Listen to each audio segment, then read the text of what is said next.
matchup with 4-color Death Shadow versus Pure Steel Paladin should be, at the very least, quick. Todd wanted me to agree with him there. For yes, the record, I yeah. did. Then he moved but on. you're like, oh, but Goose is occasionally like a death threat shaman. I don't believe in fun. I can't just let you say things. Yes, you can. That's your job. That's literally your whole job.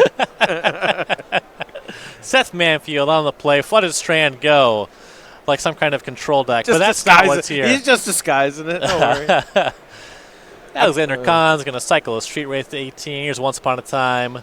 He's putting it all out there. Listen, this is what I'm doing. Man, I bet Seth really, really hopes that Conn just deals himself 8 total damage this turn and plays a 1/1 Death Shadow. Just because if he makes him discard a card or kills his Pure Steel Paladin, it's going to be so bad. Is there any fancy business going on in Manfield's deck? It's chicken scratch. Does this deck ever get upgrades? Well, do you count Sigil of Distinction as an upgrade? I don't. What about Reverse Engineer? That's a hot one. It's got 1 Monastery Mentor. Am I reading that right? Does have 1 Monastery Mentor. You can check out all these deck lists that we have on screen right now at our Cardboard Live extension. Click that. Well, let's take a look at what's going on in the hand. Looks like we'll have an opportunity to do that. See a Mishra's Bauble for Conn. Pluto Delta fetched, going down to 13 for Watery Grave. Thoughtseize, we see a hand of Windswept Heath, Double Shram. Some kind of blue card? It's probably Retract, but it could be Repeal, one of the alternate printings of it. But is it Ongoing Investigation? It's a long title. Maybe Reverse Engineer. Reverse Engineer, that's the one. Yeah, so there are a few really powerful blue spells in Seth Manfield's deck. Reverse Engineer is basically blue, draw 3 cards, which is pretty damn powerful if you have a bunch of those 0-mana artifacts. He has 2 copies of SRAM, which means that this Thoughtseize can't cut him off of that. I wouldn't actually be surprised here if Conn just takes the Paradise Mantle and hopes that that cuts Seth Manfield off for a turn. But he's going to go for one of the 2 copies of SRAM, try to dodge 1 turn, and hope Seth bricks off of a bunch of draws here. So 1 SRAM down. Manfield will fetch to 19 for a tapped Hollow Fountain. Okay, I'm in. Here we go. All right, rooting for Seth.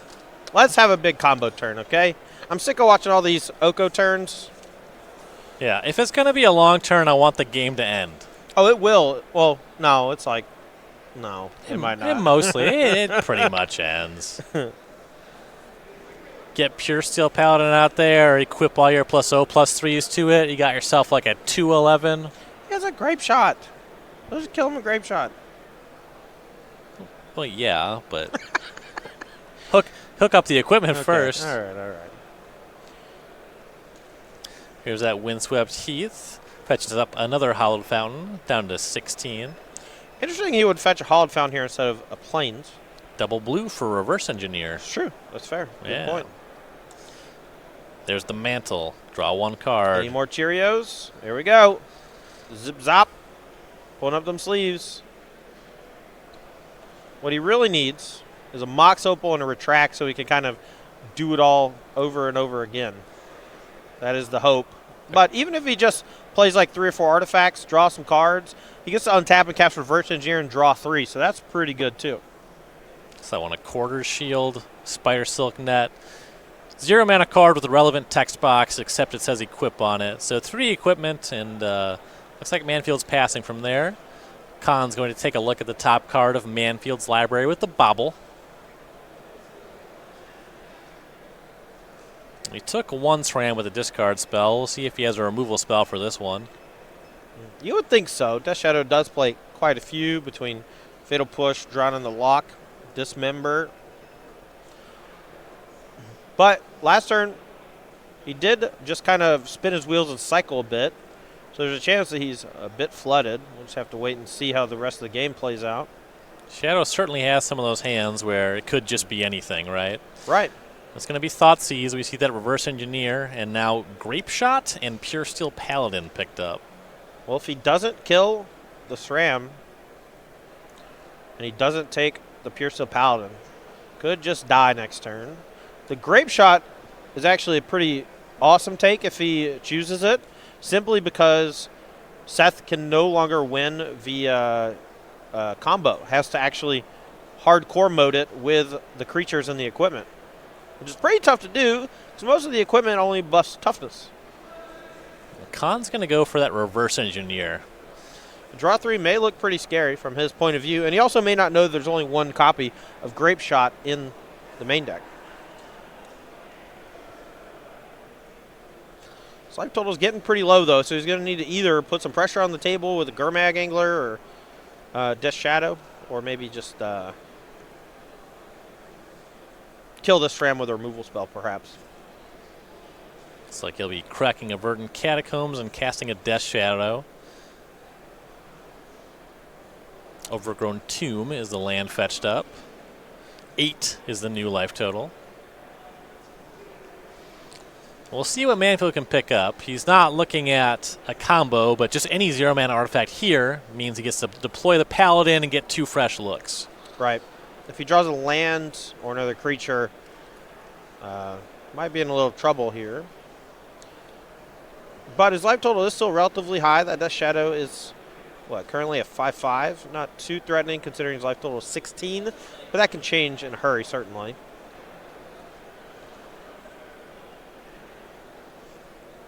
Because of the Pure Steel Paladin's Metalcraft ability, it can actually just suit up one of the creatures with all 3 equipment or spread them around however he wants because all the equip costs cost 0. And that can also give him access to red mana this turn via that Paradise Mantle. So there is Pure Steel Paladin. Going to be some equipping there for 0, like you said. The Metalcraft is live.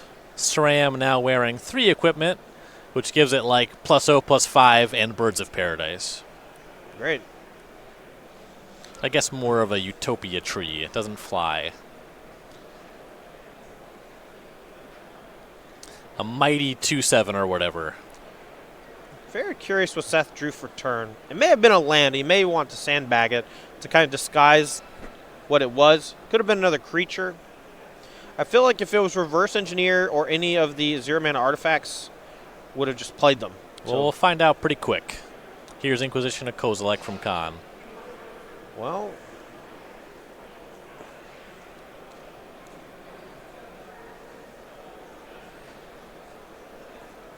Manfield's hanging out here. He can make a mana of any color. he may have drawn Repeal. Oh, Noxious Revival. Yeah. That makes sense.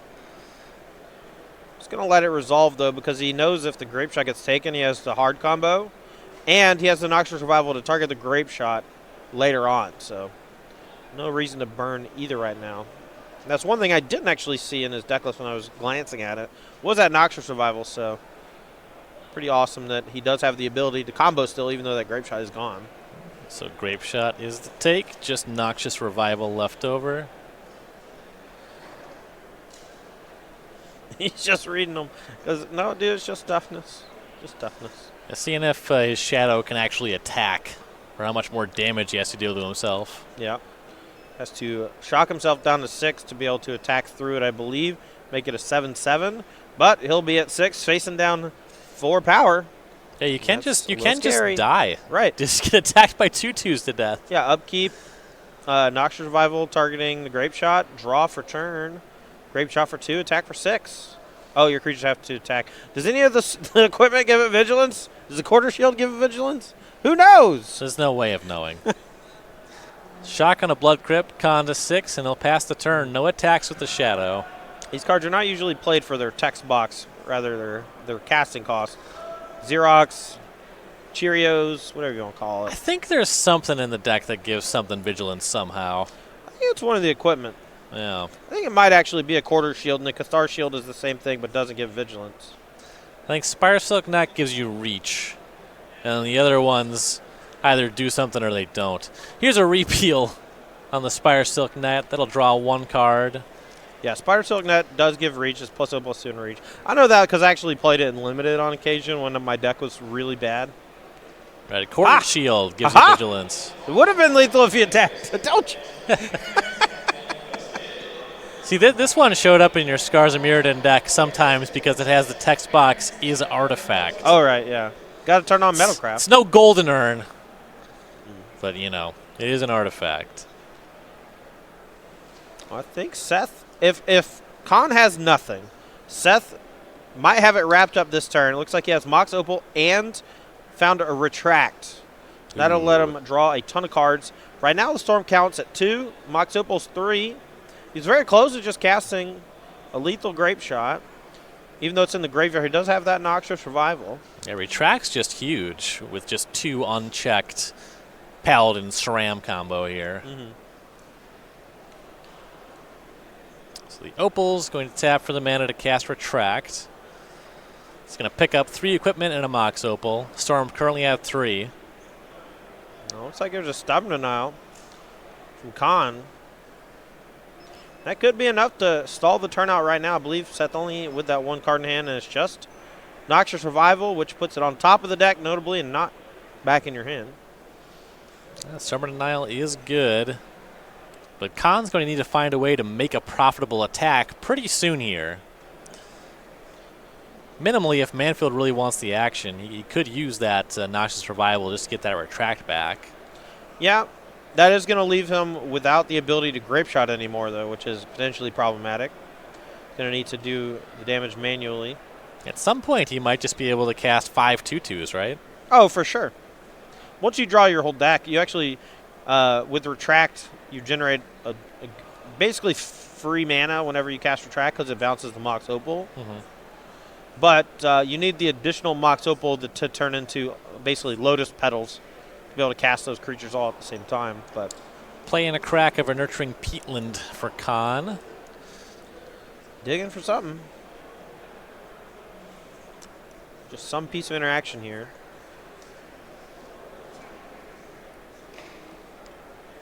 And his interaction's been okay so far. I think that the standout was the Stubborn Denial on the Retract. Yep. I mean, that basically prevented a draw 8 or draw 6. But the draw 6 would have resulted in a draw 20. So Right. Whenever you have 2 of these SRAM/Pure Steel Paladins up, it's very, very tough to beat if they have any of the 0-mana artifacts. Which is very likely they find a second one. 7/7 Shadow rumbles across. Looks like Manfield will take that.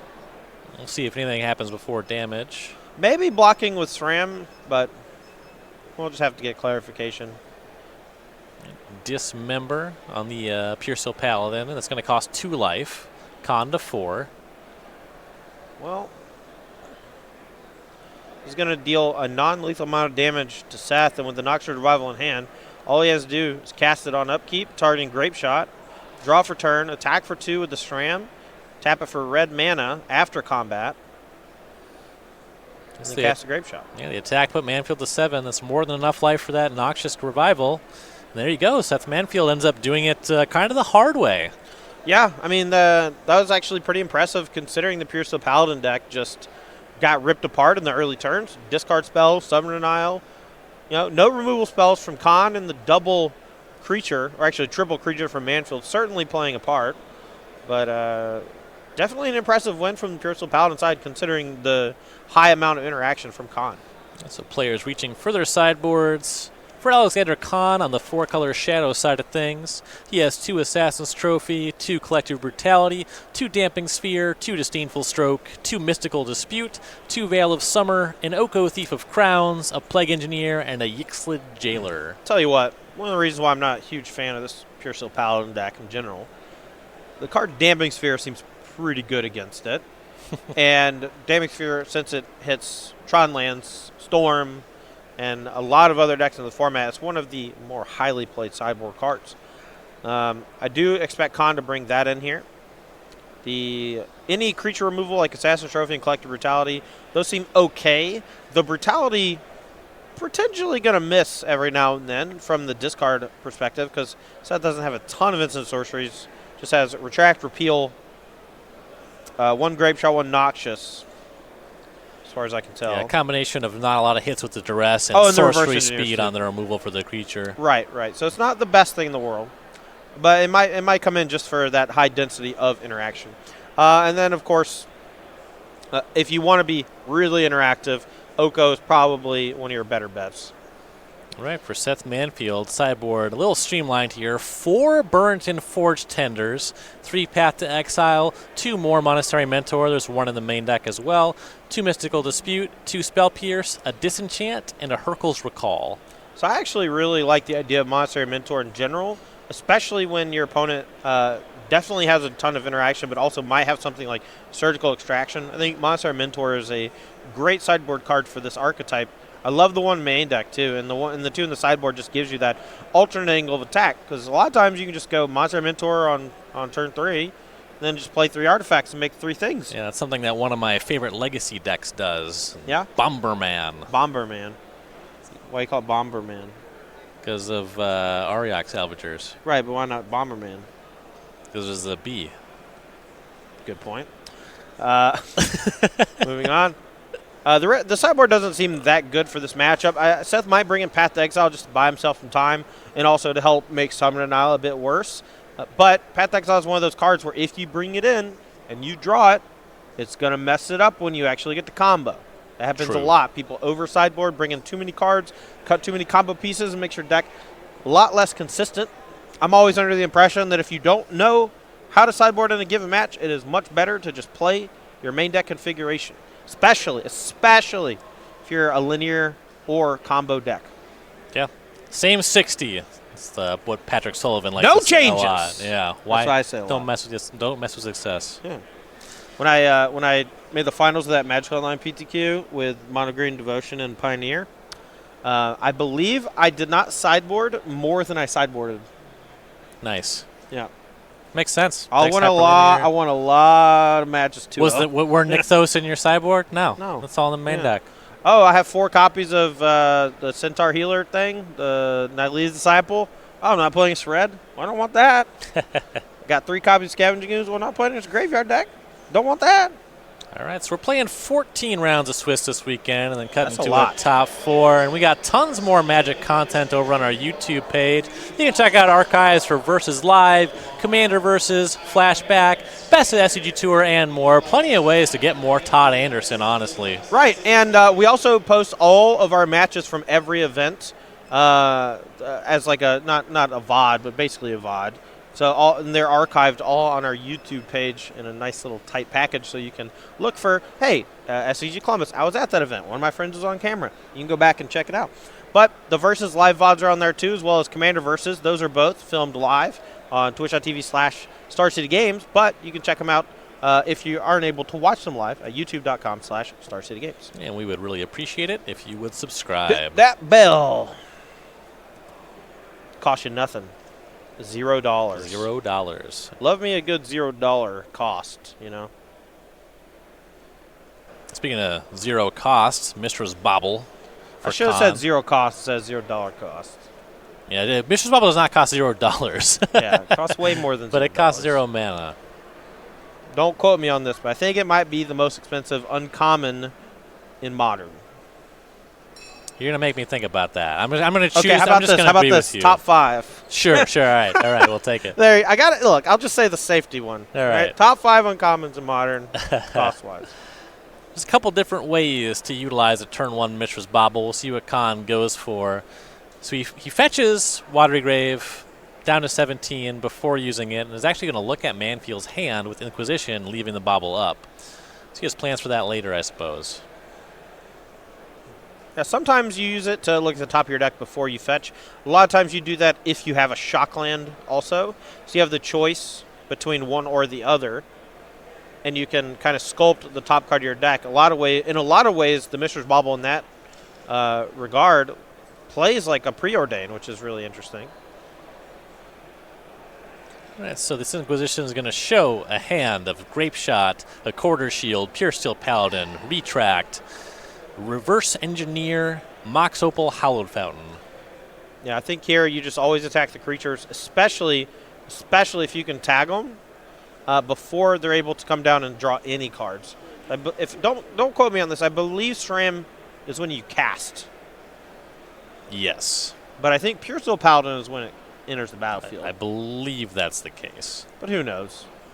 Templating, am I right? See, I just want consistency. The cards are from very different eras. Right. But they're both artifact sets, and they both do roughly the same thing. I feel like you could just make them do the same thing-ish. They literally both do like the same thing. Sure, but SRAM is intentionally, I think, powered up, being templated differently. Auras are really weak, dude. You gotta do something to make people want to play auras. I think SRAM would be just as good if it was enters the battlefield instead of cast. I played some SRAM in that standard format, and I disagree with you. Who plays counterspells? It wasn't counter spells; it's removal spells. They really get you. Yeah. On the auras? Yeah. Oh. Yeah. Yeah, got to make sure those spider silk nets are good. Sorry. I was thinking it was a spider umbra? Spider totem? Yeah, Spider Umbra is Yeah. totem armor is the key word. Got to make that one better for the Bogles folk. So Manfield drew and played Windswept Heath, and now in Thoughtseize for Conn's. Gonna take a look, take that grape shot, and leave the rest of the hand that he knew behind. All right. And Fetch Shock for a 1/1 Death Shadow.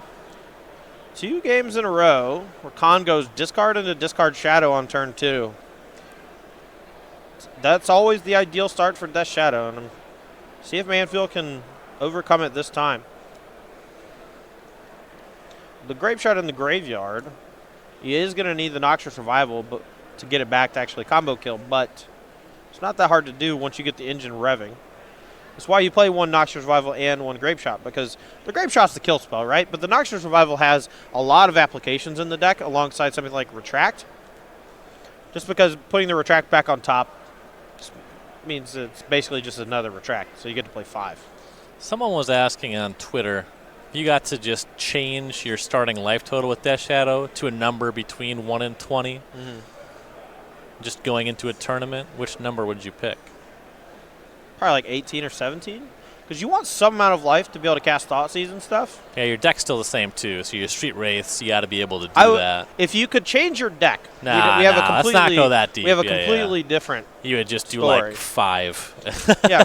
I think more often, at least when I played Grixis Shadow, I was playing the more control-y one with like Snapcaster and Kolaghan's Command. It's a lot more long game where your life total actually mattered more as far as being higher.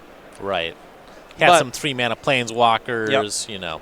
But in the Teamer Battle Rage era, this is I think it would definitely behoove the Death Shadow players to start at like 17. Because a lot of times it's just not being able to cast Death Shadow on 2 because you can't deal yourself 8 damage. You can only deal yourself about 6 or 7 with Fetch Shock. Sometimes you draw Inquisition instead of Thoughtseize, you know. Sometimes you don't draw Street Wraith. Then you're at 15 on turn 2 and you're just like, what am I doing with my life? It ain't casting Death Shadow, that's for sure. So that Hallowed Fountain tapped was the turn 2 from Manfield. Conn's going to Fetch and Shock. Now he has the full Sultai spread, Breeding Pool, Overgrown Tomb, Watery Grave, down to 9. An attack for 4. A perfect mana strategy. It's perfect. It is perfect. Fetch all 3 of your colors in your 3-color deck. Too bad he's playing 4. You suppose there's an Oko forthcoming? Perhaps. Or he just wanted to Fetch Shock so that he dealt himself max damage for Death Shadow. Often will be the case. So just an attack for 4, Manfield to 15. Go back Manfield's way. He's got some gunk in the hand. Yeah, and he doesn't have like Serum Visions or anything to really sculpt his draw. Just has that really powerful Reverse Engineer, but you do need some artifacts already on the battlefield to do it. Looks like that's what he's going to go for this turn, just play a couple of these artifacts out, cast this Reverse Engineer, draw 3, and hope that he has a really explosive follow-up turn. So there's an attempt at the Reverse Engineer. Stubborn Denial. No thank you, says Conn. Yeah, if he's unable to draw another Reverse Engineer, or if he's unable to draw another one of those creatures, like the Pure Steel Paladin or the SRAM, this game might be over next turn. Well, looks like the other 2 tables are going to Game 3. We'll see if this one goes that way as well. Conn in a pretty commanding position. Nurturing Peatlands, land number 4. Deplores Tarmogoyf. Death Shadow up to a 5/5. Manfield down to 10. Goyf's pretty big, huh? What we got? Creature, instant, sorcery, land, artifact. You know what we do got? We got that Tarmogoyf coming. You can bet. There it is. 5/6, my guess. I see it in artifact. Oh, never mind. That kind of confirms 5/6, yeah. I guess the peatland means it could have been a 4 and it'd still be lethal. Yep. Just on the table. But Seth Manfield's seen enough. Really needed that reverse engineer to resolve. It's kind of a goldfish. Yeah, kind of a goldfish. And if Seth doesn't draw the creature there, the game's basically over. So what we do in these team events, try to bring you the most Magic possible. We tend to hold matches just to make sure we can have things not end off camera. Hillary Dwyer and Zach Boblit have been waiting to play. We're going to go ahead and watch game number 3 of Infect versus Simic Titan. At the very least, this game should be pretty quick one way or the other. The Infect deck is very good at striking down these linear decks that don't have a lot of interaction. Well, you got a classic line about Infect, yeah? Oh, yeah. Win or lose, you always get lunch. That's about it. Yeah. Right, Dwyer on the play. Once Upon a Time is where she will start.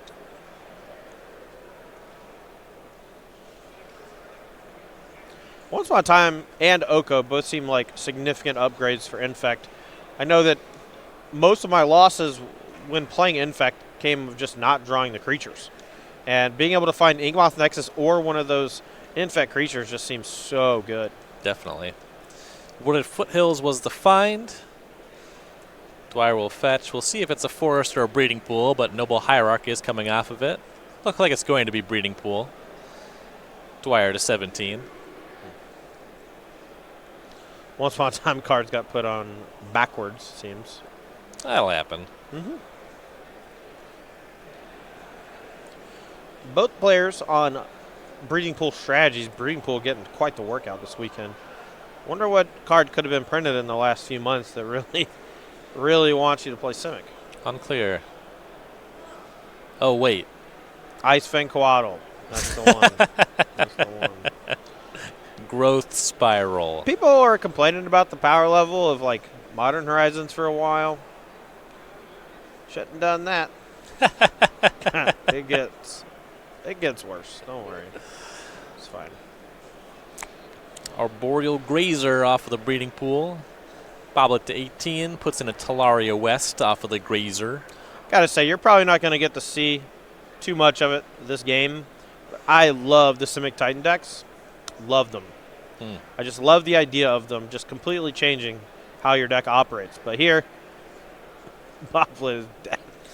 Blighted Agent, leaving up Pendelhaven. Boblet's so dead. I don't know any card in Dwyer's hand. Not even the mighty Arboreal Grazer can save you from the Blighted Agent. You know, I was going to make some point about how good Arboreal Grazer was at blocking the Infect creatures, except Blighted Agent. I didn't quite get there. And also, if she had played one of the other ones, I would have been like, oh, wow, Arboreal Grazer putting in serious work. Sorry about your face, bro. Sakura Tribe Elder, also not known for blocking Blighted Agent, as nobody is. Guess Merfolk Trickster maybe is known for that. Interestingly enough, a lot of these Infect decks now completely moved away from Becomements. So something like Bajuka Bog, not really that effective out of Boblet's sideboard or hand. I believe he had access to it this turn, but could just be could just be a sequence of the +4/+4s, but scale up seems like a nice one. An attack here for just 3, though. See if Dwyer has any follow-ups. Looks like there's at least a second Blighted Agent in hand. Not the most exciting thing. Yeah, Dwyer might have pump spells like Blossoming Defense or something and just not want to burn them in case there's some Oko plus or something that she wants to protect from. Oko, and oftentimes blue-green decks are going to reach for Dismember somewhere in the 75. Right. All right, Windswept Heath and second Blighted Agent. Yep, and she has a Windswept Heath up to potentially play one of those protection spells in the case of Dismember, or one of the counter spells in the case of something like Engineered Explosives. Because Engineered Explosives on X = 2 right now is pretty brutal. But if Dwyer has the Spell Pierce or one of those sideboard cards, it could be good enough to get the job done next turn. Right, Boblet goes and finds Forest with Sakura Tribe Elder. That is not the body language of a man who is in control of the game. I think Trying to figure out the best way to win if Dwyer has nothing, but that's just a guess. Summoner's Pack from Evil Titan. Gotta imagine that there's a Castle Garenbrig in hand. Oh, yeah. Castle Garenbrig. Garenbrig. A lot of so those good. castles this weekend. It's so good, and it pairs so perfectly with Primeval Titan, you know? That's one of the sicker aspects of it. You know, I tried to do Ulvenwald Hydra in Pioneer just because of how good Castle Garenbrig is. But in that format, it's actually just better to cast the 6-man Eldrazi that exiles 4. Oblivion Sower. Oblivion Sower. Oblivion Sower is actually quite strong. I've been smushed by that card. That card is a house. Not only is it just like a 5/8, but sometimes your opponent delves a bunch of lands away with a Gurmag Angler. And before they banned Feudal of the Dead, you saw a lot of Oblivion Sowers in the 75s of those decks. Yep. And kind of during that era, I was kind of maligning just how many horrible standards Pioneers made up out of. Just all the cast triggers, World Breaker. Yeah. That's just one deck. Yeah. It's like the Titan's going to find Blast Zone. In theory, that could catch up with Blighted Agent. I'm not optimistic about that. You would think. I'm not optimistic. It's also funny the Simic Growth Chamber is making it a little awkward for Feel the Dead. Doesn't get a zombie this turn. But I don't know how much that's going to matter since these Blighted Agents are unblockable. Now, if Marie Dwyer here doesn't get a kill next turn, though, Bobit still has to pay for the Summoner's Pact. And then probably can't cast something like Crater of Behemoth. I'm not sure if he has it in his list. Let me double check. Some play it, some don't. I'm a huge fan of the Crater of Behemoth. Doesn't look like it. 4 Titan, 1 Ramming Up Excavator, 1 Tracker, and then the mana creatures. So Pretty far off paying for Pact plus Hoofin. yeah, a lot more fair than I would like. Oh, I love that Odyssey Plains. Or, sorry, the Odyssey Forest. That's an Avon, I believe. The light in the background of the forest shining through the trees. It's a nice one. They reprinted it a couple times in core sets. Doesn't Yeah. have that same sheen on it as the foil Odyssey one, though. The old border is just nice on it. It is. Here we go. Can we hit it? Pendlehaven here. Currently easy access to 3, in effect. Yep. And it's 3 no matter if she attacks with 1 or 2. Right. So just 1. I feel like she has a Blossoming Defense in hand, and it's just like just a +2/+2, right? Just playing. Don't want to just burn it right now. Right, so Boblet to 6 poison. Things keep going the way they are. He'll get another turn after this one. We'll see if there's something like Blossoming Defense. You might see Dwyer just fire that off because it would be lethal next turn. Right.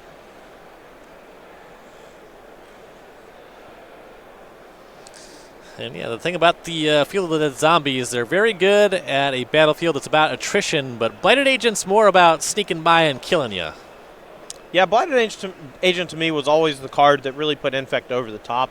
I played quite a bit with Infect when it was in Standard. There was a mono green variant, and Rancor was even legal at the same time in Standard. And it was really powerful because of that evasion that Rancor gave. But your opponent could always like trade off in combat and eventually run you out of creatures. Blighted Agent, just a monster when combined with all of these other effects. Primeval Titan attacks, goes and finds second Field of the Dead and a Westvale Abbey. Couple zombies show up. Should be 4. Yeah. 2 for each land. They do see each other entering at the same time, so if you ever search up 2 Field of the Dead with Primeval Titan, they both enter simultaneously, creating, 4 zombies. They see each other, is how they say it. I believe Titan should connect here, but it's just 6.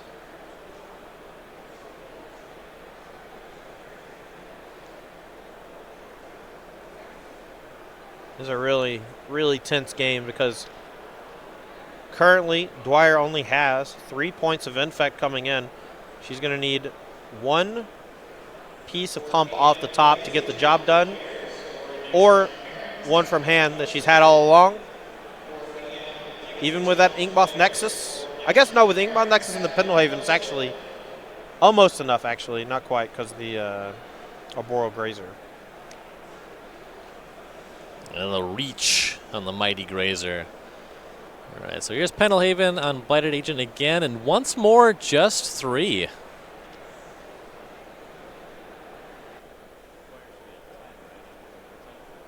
So it's Inkmoth Nexus and a Glistener Elf. Just some blockers, though. Oh, no. It's all collapsing. Dwyer here with a draw with only creatures. Not quite able to get the job done. Going to probably end this game 1 infect short unless a miracle happens. The Blast Zone is now at 2. The Blast Zone's at 2, but also there are a bunch of creatures for Ormondal, the Promised Prince, to come on in. Dwyer off at 10 off of that last Primeval Titan hit. Profane Prince, excuse me.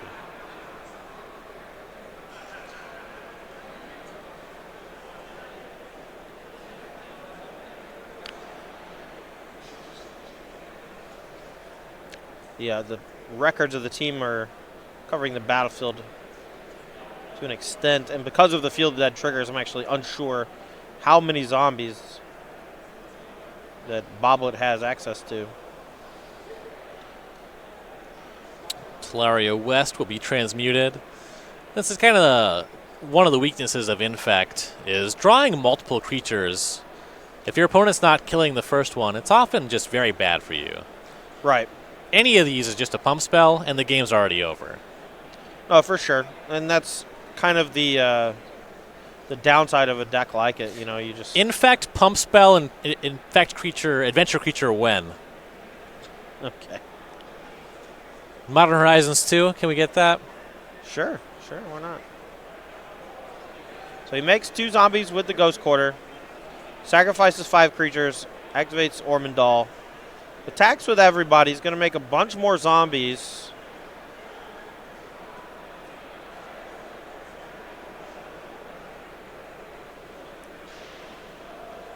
Because of the Primeval Titan having Trample and the Ghost Quarter on the Inkmoth Nexus, this is probably a lethal attack. Looks like it ought to be. But, it all depends on what that last card is in Dwyer's hand. If it was a pump spell, you got to figure the game would be over. Right.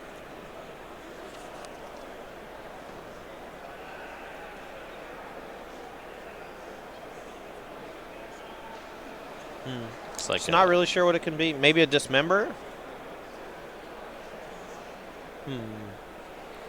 Dismember only gains 1 life. Sure. Just trying to think of what it would be to just be in her hand this long, not be cast. Has to be a land or a reactive spell. Can't be a pump spell. So Ormondal and Primeval Titan coming across. Animate on Inkmoth Nexus. Ghost Quarters fired off on that.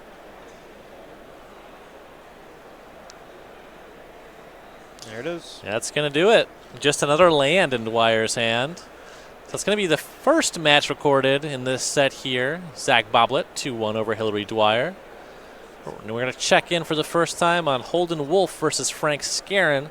This is Devoted Devastation against Golgari Yawgmoth. This is a deck that's been getting some buzz on Magic Online and over on Twitter. Yeah, I know Tom the Boss Ross has been picking up and playing it on his stream lately. You should check out his stream if you haven't. The Boss is always entertaining, always a good time.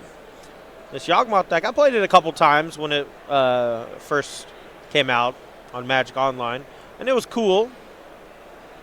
But we'll see how it's faring here against Devoted Devastation. This looks pretty terrifying. This battlefield's a mess. So let's take a look at what players have. Frank Skarren, Dryad Arbor, Yawgmoth, Strangler with Geist, Blood Artist, Young Wolf, Wall of Writs. So a sacrifice outlet, a couple of creatures that come back, and a Blood Artist.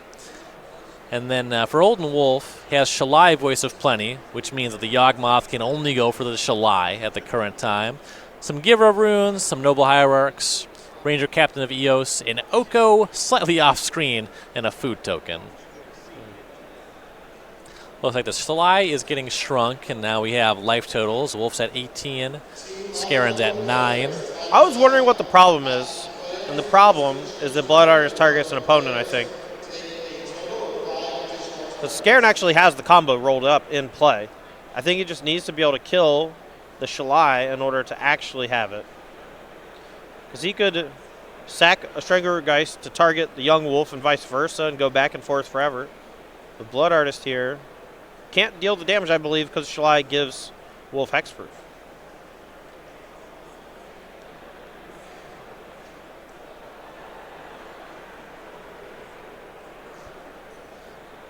It's like a wall of roots being thrown at the Shalai.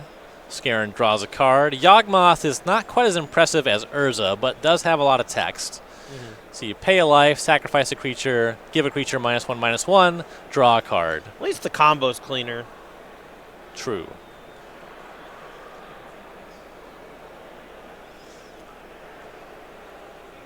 I feel like there's a little bit of a missed opportunity for Yawgmoth to sack a creature for a black mana.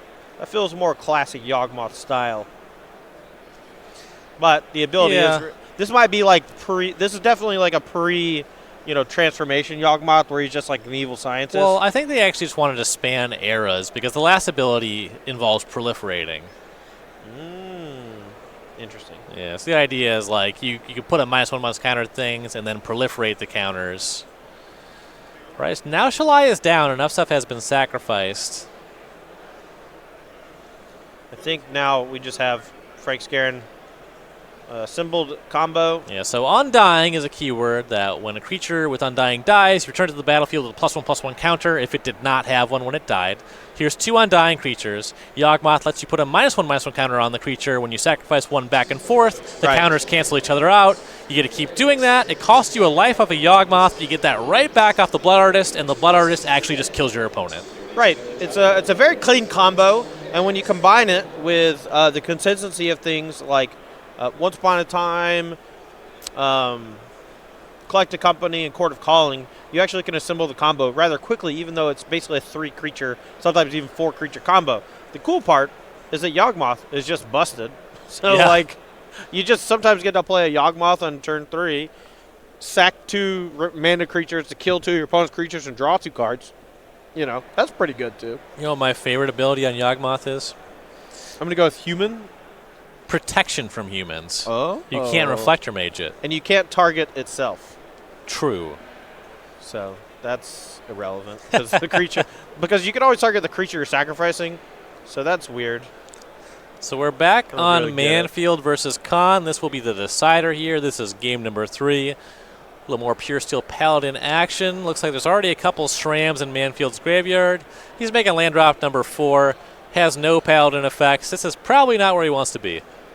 Yep, but Conn doesn't have any pressure on the battlefield. He's had a couple of discard spells to strip Manfield's hand, but still digging for one of those creatures to be able to start chopping down that 18 points of life. Conn's going to use a Mishra's Bobit to look at the top card of his deck. Has a Polluted Delta uncracked and a Breeding Pool. And I think a 6-card hand, 5 or 6. Yeah, a lot of cards in hand, but notably hasn't played more than the 2 lands. Hasn't played any creatures, so it makes sense that his hand would be full. Though, in my guess is that it's just full of spot removal. Maybe a couple more discard spells, and Seth's just been empty-handed at the end of every turn, basically. Could be Stubborn Denial. Looks like saw a Fatal Push at the front there. Fetches to 9 for Watery Grave. Recently, it cracked one of those Nurturing Peatlands as well.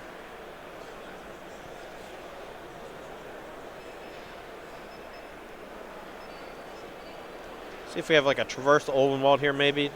There it is. It's going to get a thick Death Shadow. One would imagine. That one can for sure be deployed this turn, and there it is. Just a 4/4. We know how quickly that changes, though. Oh, for sure. Deck is so full of ways to deal itself damage. The mana base alone. That Death Shadow should be a 2-turn clock unless Conn just has it wrapped up with all the spells in hand. And then even if it's a 3-turn clock, it doesn't really matter. Right. 4-turn clock, now we're talking. We did say that this was probably one of Seth's worst matchups in the field. It's a rough pull. Game 1 was interesting as Manfield didn't have to deal that much damage. So I think I'd make the argument that you'd rather play against Shadow than like regular Jund. Yeah, the shields are down right now, though. Conn has tapped out, basically, to cast this Death Shadow.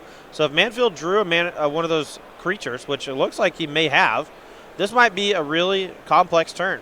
And he could potentially win this turn. That's just the nature of his deck.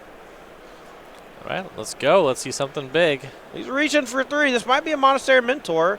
And if he has a handful of those 0-mana artifacts, he can make a very wide battlefield while those shields are down from Conn.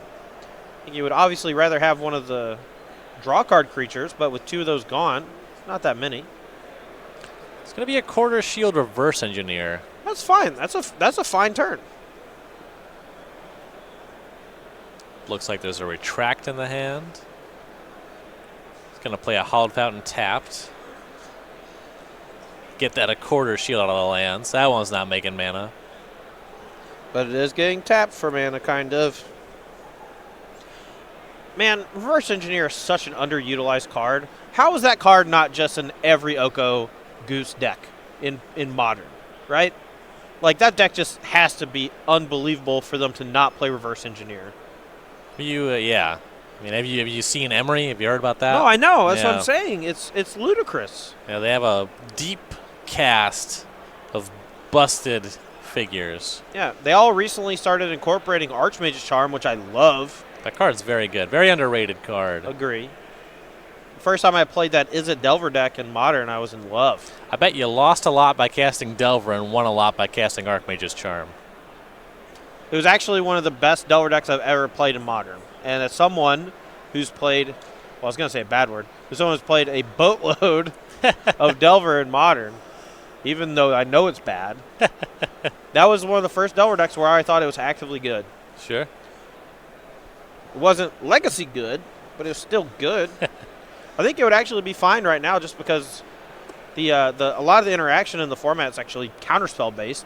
And as a Delver player, I love playing his counterspells. Oh yeah. Just dancing circles around them. You ever heard of this thing called Initiative? I got it because I played a creature on turn 1. Nice counterspells, bud.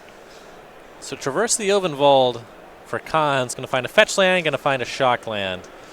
So you should be at 6 now, which means this attack was for 7. Yeah, and I should put Manfield down to 11. So not quite dead next turn, but with a little help, Conn could potentially win next turn. Manfield here going to need to start building up a battlefield one way or another. Well, if he has that mentor that he kind of signaled last turn, and there it is, could really make some blockers. Yeah, I'm curious here if Conn's going to get really punished. You know, we saw the 3-mana tap last turn, right? We knew, and because we knew the deck list, we knew Mentor was coming, and Conn just wanted to turn on the extra damage from Death Shadow. But right now, Fatal Push doesn't kill Monastery Mentor because that fetch land's not there. He might have Dismember. Dismember could get the job done here in response. There it is. Yeah, that is Dismember, but that's messy. It is messy, but he does have that Fatal Push in hand too, so he can kill the token that the Monastery Mentor generates, or can potentially kill the follow-up creature that's going to try to combo him out in a turn. So Conn to 2 off of that. Manfield has not let it resolve just yet. He has a Retract in hand. Yeah, he has Retract to get another token is the thing. And so he's going to get a second token. Yeah, so the net's still on the stack, but the shield will be picked up and a token will be made. Well, a token will be made. We'll see if Conn's going to like stubborn denial this. It'll be a little odd though. Yeah. I think you just let him return the artifact, right? Like, right. Can't flash it in. I mean, you can't take it with you, though, so maybe keeping him from return it to hand might change things. It's not like Manfield's going to get something haste and attack for 2, right? If you had like 2 Gurmag Anglers in hand, just putting a card in your graveyard can matter. But I think his hand is all interaction. Right, but that's kind of why I like playing the Summoner now, just because you don't know. The game is not likely over next turn. So maybe it is worth just holding on to the Summoner now. That's fair. I think he has forced action on Fatal pushing the token here. Yeah. Yeah. All right, so Quarter Shield comes back. Dismember resolves. You get another Monk token. Now,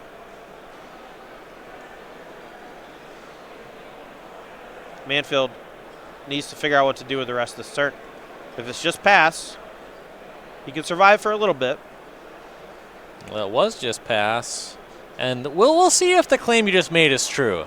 Because I think 2 Fatal Push just kills him. He's at 11. And Conn's at 2. What are you trying to say? Trying to say that Fatal Pushing 2 monks and attacking for 11 would be a lethal.